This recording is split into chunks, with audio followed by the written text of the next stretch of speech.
اور سچے دل سے اللہ تعالیٰ کی عبادت کر رہا تھا، اور ویسے ہی اللہ تعالیٰ کی بارگاہ میں گڑ گڑا کر دعائیں مانگتا تھا۔ وہ اپنے ہر دعا میں کہتا تھا کہ اے اللہ مجھے ہر مشکل سے نجات دے، اے اللہ اگر میں کسی بڑی مصیبت میں پھنس جاؤں تو میری مدد فرمانا۔ بڑا بھائی ہر نماز کے بعد یہ دعا ضرور کر لیا کرتا تھا۔ جیسا کہ ہم نے آپ کو پہلے ہی بتایا ہے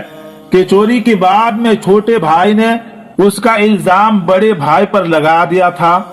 اسی لیے اگلے دن بڑا بھائی نماز کے لیے مسجد کی طرف جا رہا تھا تو پولیس والے نے اس کو ڈھونڈتے ہوئے اس کے پاس آ پہنچے، اور مسجد کے دروازے پر پہنچ کر پولیس کے لوگوں نے اس نوجوان سے کہا کہ تمہیں گرفتار کیا جاتا ہے۔ یہ سن کر بڑا بھائی بہت گھبرا گیا اور پولیس والوں سے پوچھنے لگا کہ میں نے کیا کیا ہے، میری کیا غلطی ہے، میرا قصور کیا ہے، میں نے کیا ظلم کیا ہے، آپ مجھے کیوں گرفتار کر رہے ہیں؟ برائے مہربانی آپ مجھے مسجد کے اندر جانے دیں، مجھے نماز کے لیے دیر ہو رہی ہے۔ اس بار پولیس والے نے اسے بتایا کہ تم پر مسجد کا قیمتی سامان چرانے کا الزام ہے، اس لیے ہم تمہیں گرفتار کرتے ہیں۔ یہ سن کر بڑا بھائی بیچارہ ہکا بکا رہ گیا اور سوچنے لگا کہ یہ کیسے ممکن ہے اور اس پر یہ الزام کس نے لگایا ہوگا،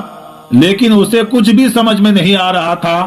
اس لیے وہ وہی زمین پر بیٹھ گیا اور اللہ تعالیٰ سے مدد کی گہار لگانے لگا، اللہ تعالیٰ سے دعا کرنے لگا اور کہنے لگا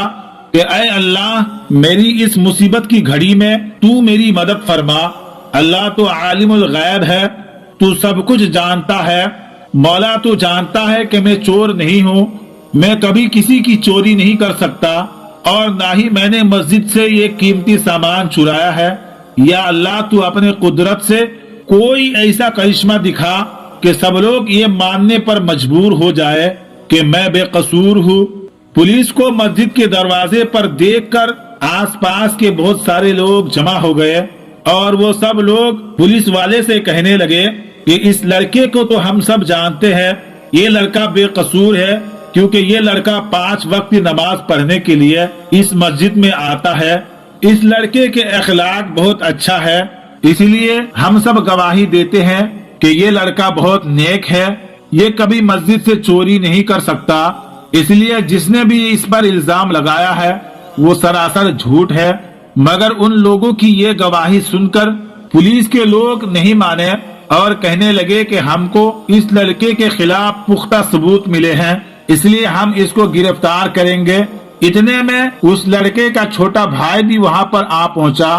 اور پھر وہ اپنے بڑے بھائی کو ایک طرف لے جا کر کہنے لگا کہ یہ سب میرا کیا دھرا ہے، میں نے ہی تم پر یہ الزام لگایا ہے، اگر تم کو تمہاری عزت پیاری ہے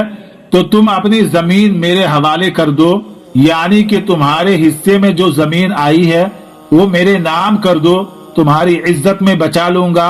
اور تمہیں جیل جانے سے میں روک لوں گا، اور مسجد کا قیمتی سامان جو میں نے چھپا رکھا ہے اس کو میں پولیس کے حوالے کر دوں گا۔ یہ سن کر بڑے بھائی کو بڑا دکھ ہوا، وہ سمجھ گیا تھا کہ یہ سب اس کے چھوٹے بھائی نے ہی کیا ہے۔ ابھی وہ چھوٹا بھائی اپنے بڑے بھائی کو یہ سب باتیں بتا ہی رہا تھا کہ اتنے میں اللہ کی قدرت سے ایک بندر نمودار ہوا، اس کے ایک ہاتھ میں مسجد کا وہ قیمتی سامان تھا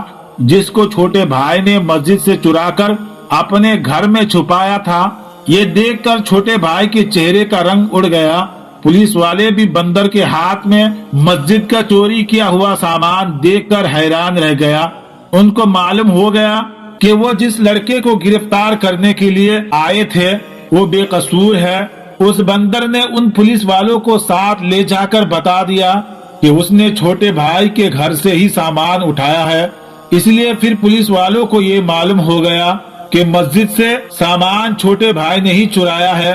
اور پھر یوں سب کو معلوم ہو گیا کہ اصل چور تو اس کا چھوٹا بھائی ہے۔ پولیس والوں نے چھوٹے بھائی کو گرفتار کر لیا اور اس سے پوچھ تاچھ ہوئی تو یہ سارے باتیں چھوٹے بھائی نے پولیس والوں کو بتا دیا۔ ادھر وہ بڑا بھائی اللہ کے حضور میں سجدے میں گر کر اللہ تعالیٰ کا شکر ادا کرتا رہا کہ عین موقع پر اللہ تعالیٰ نے ایک بندر کو بھیج کر اس طرح سے مدد کی ہے اور اس طرح سے پورے گاؤں والوں کو اس کی بے گناہی کا ثبوت مل جاتا ہے۔ یہ سب دیکھ کر سب کا اللہ تعالیٰ پر بھروسہ اور بھی زیادہ مضبوط ہو جاتا ہے۔ دوستو، آج کا واقعہ کیسا لگا ہمیں کمنٹ باکس میں ضرور بتائیں، اور اس طرح کا واقعہ دیکھنے کے لیے ہمارے چینل کو ضرور سبسکرائب کریں۔ تو ملتے ہیں ایک اور نئی ویڈیو کے ساتھ، تب تک کے لیے السلام علیکم، خدا حافظ۔